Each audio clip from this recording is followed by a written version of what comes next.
cette vidéo, nous allons comparer deux trottinettes, la Ito GT SE d'un côté et la Navi. Au niveau prix, on n'est pas du tout sur la même gamme puisque l'Ito est une trottinette de 1200 € par rapport à la Navi qui est une trottinette qui coûte 3 fois moins cher.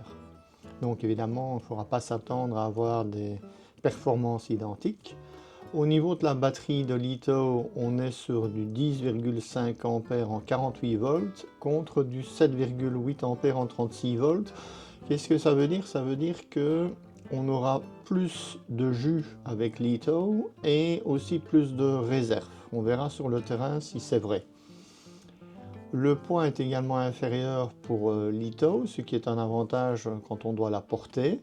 Mais ce sera aussi un avantage quand il va falloir pousser cette trottinette, puisqu'on est sur du 12 kg comparé à du 16 kg.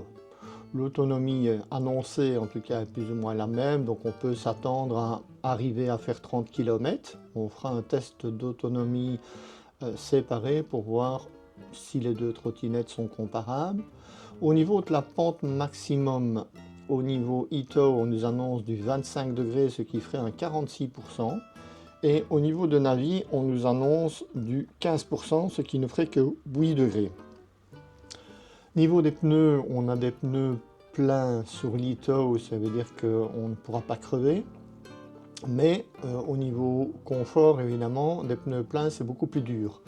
Au niveau de la Navi, on a une chambre à air, donc on risque d'avoir une crevaison, mais par contre, ça va apporter une certaine souplesse. Au niveau de la suspension, l'Ito a une suspension avant-arrière, donc il va un peu compenser les pneus pleins, tandis que la Navi n'a aucune suspension. Le moteur est annoncé en 700 watts en pointe, donc ce qui fait 500 watts normal. Et pour la Navi, on est sur du 600 watts, mais seulement 300 watts en nominal. Donc là, on devrait aussi voir une certaine différence dans la rapidité à laquelle elle arrive à sa vitesse et aussi peut-être la manière dont elle va traiter les côtes.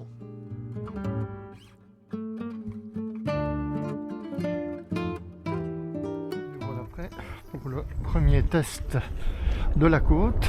Donc l'idée c'est de partir au rond-point ici, ce qui va me permettre de partir sur du plat.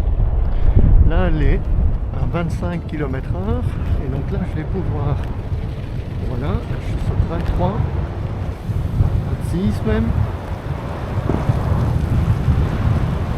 Voilà, et on va voir à combien elle arrive à monter cette côte. Je dirais qu'elle se démerde vraiment très bien, parce que finalement elle n'a même pas ralenti et on doit avoir un dénivelé de 10 mètres entre le bas et le haut de la pente. Donc voilà, c'est pas trop mal, je suis même assez surpris, je m'attendais à quelque chose de beaucoup moins bien.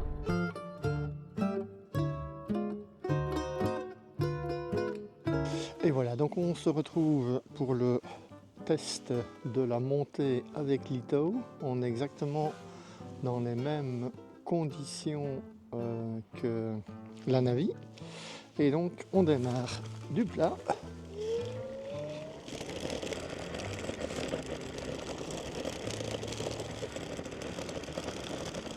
Pour arriver à cette montée.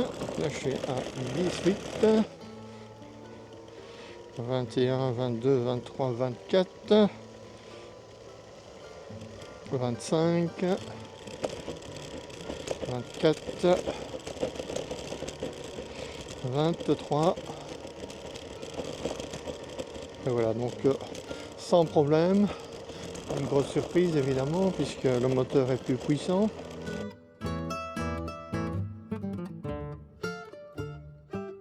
L'idée c'est qu'on va aller jusque l'attaque d'égout qui est là.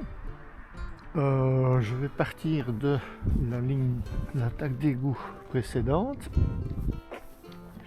Ça, on aura des points de repère assez faciles pour recommencer avec la Ito. Et une fois que j'arrive sur l'attaque d'égout suivante, je freine avec le frein ici, donc ce frein là. On va voir ça, je les lance. 16, 20 et je freine. Voilà, en gros, je suis arrivé là. Cette fois-ci, je vais utiliser le frein moteur, mais le frein moteur est mis sur low, donc très peu de frein moteur. C'est parti.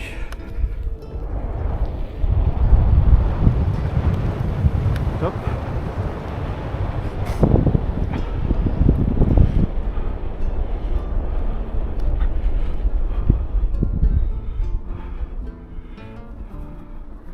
Voilà. Donc là, on va presque dire qu'on est d'une taque d'égout à l'autre, donc on voit qu'on est extrêmement loin. Là, c'est reparti.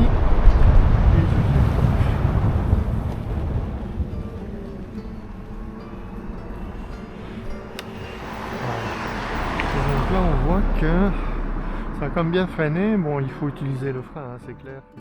Nous voici cette fois-ci pour le dernier test des freins, avec le frein électronique au maximum et le frein manuel à disque. C'est parti.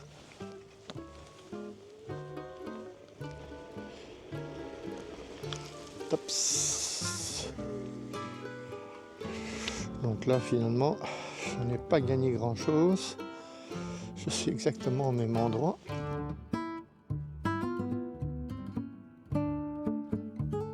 Cette trottinette dispose d'un freinage électronique à la main que l'on peut activer, un frein tambour sur la roue arrière et un frein de secours que j'avoue ne jamais utiliser.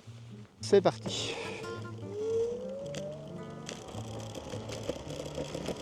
Top. Donc là on voit que c'est quand même pas trop mal, on était à cette ligne noire là. Deuxième test avec le frein à tambour.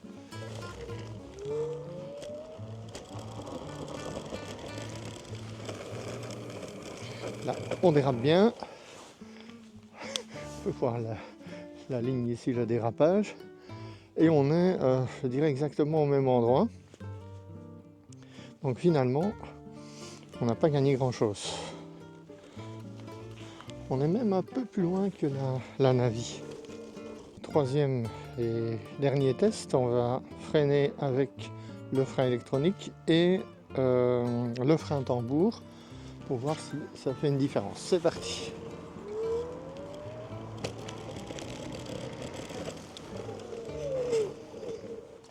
Ah oui, là quand même. Donc là on est sur le meilleur freinage jusqu'à présent. Là on a gagné 2 mètres là, sur la Navi, hein. Donc assez impressionnant. Quelques informations par rapport au confort. Au niveau de la hauteur entre le deck et le guidon sur l'Ito, on est à 100 cm et entre le guidon et la route, on est à 114. Au niveau de la Navi, on est à 98 à hauteur du deck et 111 au niveau de la route. Donc on est sensiblement aux mêmes dimensions. Par contre, le guidon sur l'Ito fait 39 cm contre 50 cm sur la Navi. Et ça va vraiment aider à manipuler la trottinette dans des endroits un peu exigus. Au niveau des manœuvres, c'est quand même beaucoup plus facile d'avoir un guidon grand qu'un petit guidon. Le deck est exactement le même, la longueur est exactement la même. On avait déjà discuté du poids, donc qui est inférieur pour l'Ito, on est à 12,3 kg pour 16 kg. Ce n'est pas vraiment un gros problème lorsqu'il faut la transporter. Et au niveau des roues, on a des petites roues sur l'Ito puisqu'on est à 20 cm par rapport à 25 cm sur la Navi. Alors 5 cm, ça n'a pas l'air tellement important comme ça, mais quand on voit les deux trottinettes, on voit vraiment une grande différence.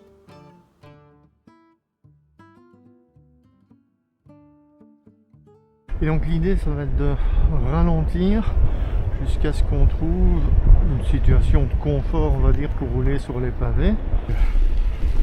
13, c'est confortable. Si j'accélère, 15, 16, ça devient très pénible. Voilà, là on est vraiment sur des pénibles. Et là je ne sais plus qu'à 11. C'est intéressant de comparer avec la Ito pour voir. Donc voilà, ici je pense qu'il faut rester dans les 10 km/h.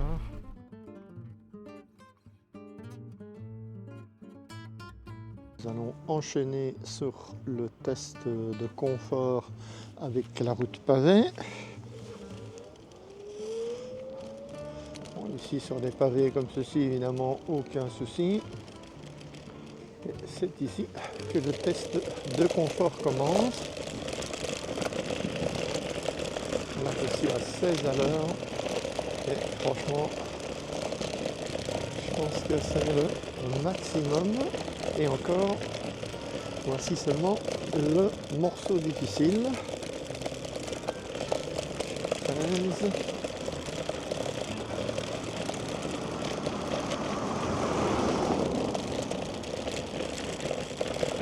18. Donc honnêtement, c'est difficile de dire si c'est vraiment plus pénible avec les pneus pleins. Ici on a quand même une suspension avant-arrière, ce qui fait que ça compense quand même énormément. Là je suis à 22-23 sur la route pavée, bon qui est une belle route, donc un peu normal.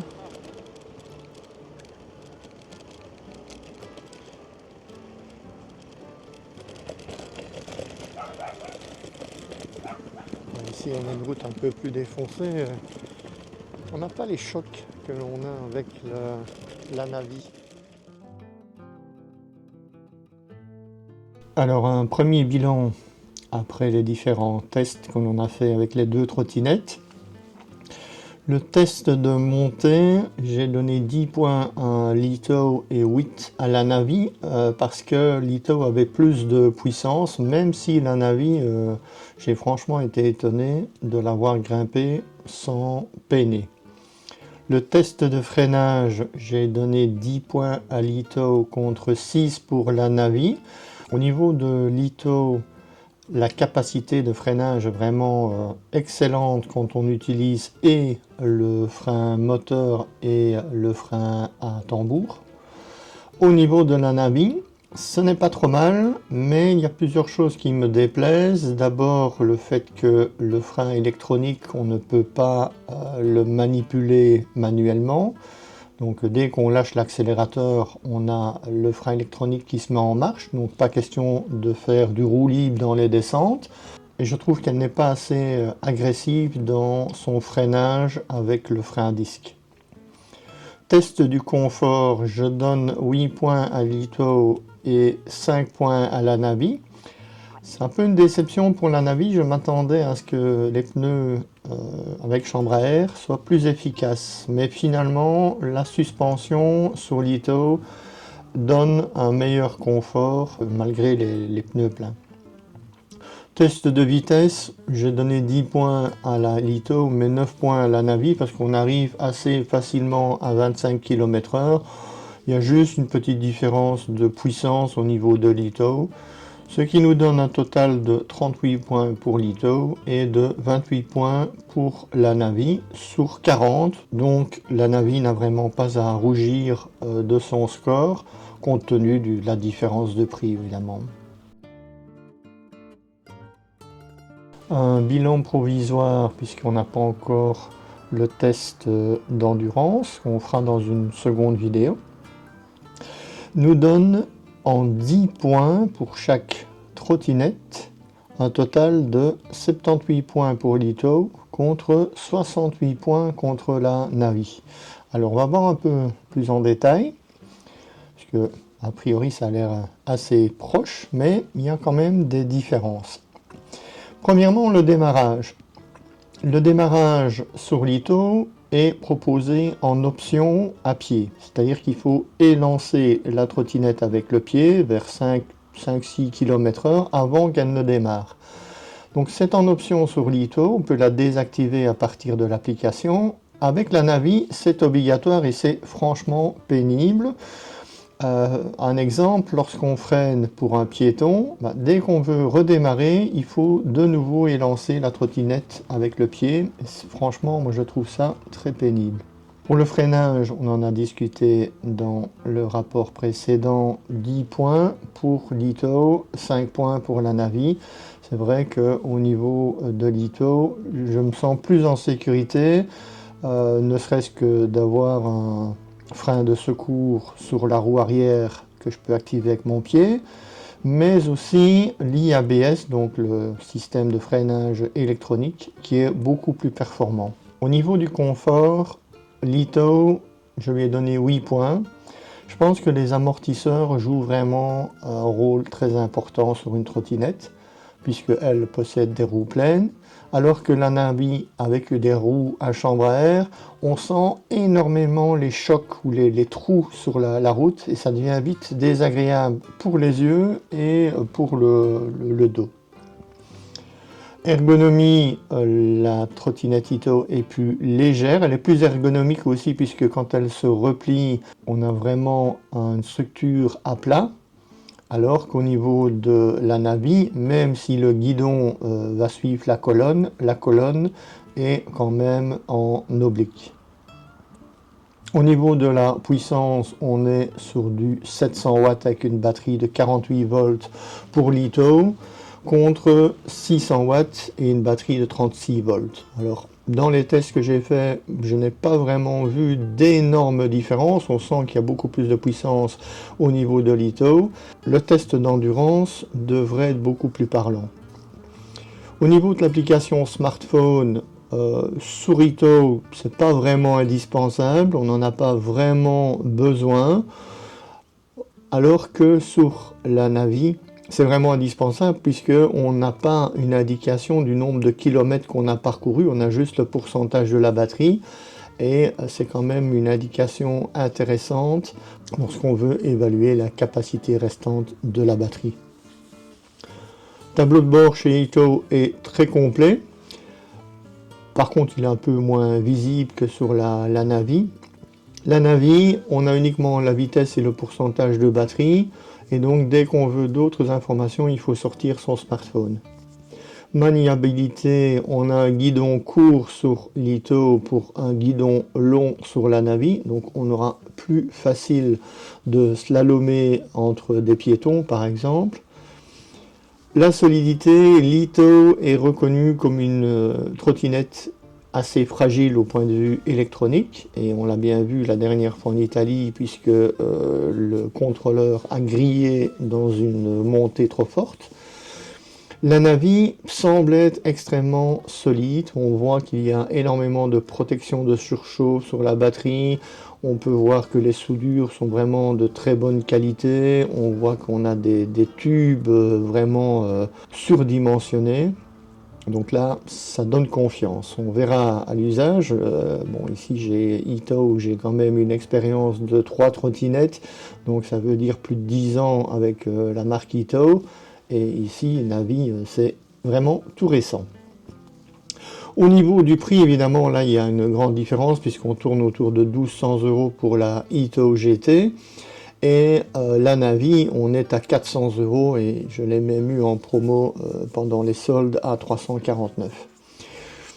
Donc, finalement, quand on regarde le total, ça semble très proche.